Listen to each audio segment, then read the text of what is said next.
હાલ અમે વડોદરા જિલ્લા કલેક્ટર કચેરી આવેદનપત્ર આપવા આવ્યા છે। આવેદનપત્ર એ બાબતનું છે કે આપણો જે ભારત દેશ રહ્યો બુદ્ધની ધરતીથી ઓળખાય છે। આપણા માનનીય વડાપ્રધાન શ્રી જ્યારે વિદેશમાં જાય છે ત્યારે બુદ્ધની ધરતીથી આવે છે એમ કહે છે। જ્યારે મહાન ઉદ્યોગપતિ જે નીતા અંબાણી રહ્યા એ પણ બહાર જાય છે વિદેશમાં, તો એ પણ કહે છે કે હું બુદ્ધની ધરતીથી આવી છું।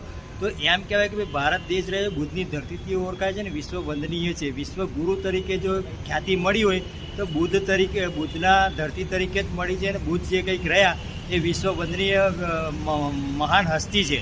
તો અમે રજૂઆત કરવા કે ભારત દેશની અંદર એક સાંપ્રદાયિક દેશ છે ભારત, તો સાંપ્રદાયિક જે ભેદભાવ થાય છે બંધ થાય।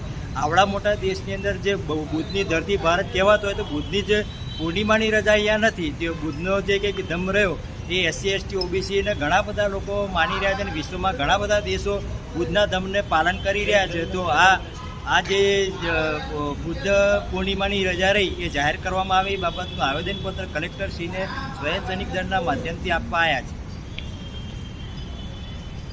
છે। જાહેર રજાઓ છે તો આ બુદ્ધ પૂર્ણિમા આ બાબતે અમે એ પણ જણાવવા માંગીએ છીએ કે ભારત દેશ એક બિનસાંપ્રદાયિક દેશ છે અને દરેક ધર્મના જે કંઈ અનુયાયી રહ્યા એ દિવસે એમને જાહેર રજા મળે છે। એ મુસ્લિમ સમુદાય હોય, ક્રિશ્ચન સમુદાય હોય, જૈન સમુદાય હોય કે શીખ સમુદાય હોય, તો અમારી એક અરજી એક આવેદનપત્ર આપીએ છીએ કે ભારત દેશની અંદર બુદ્ધ પૂર્ણિમાની રજા પણ જાહેર કરવામાં આવે।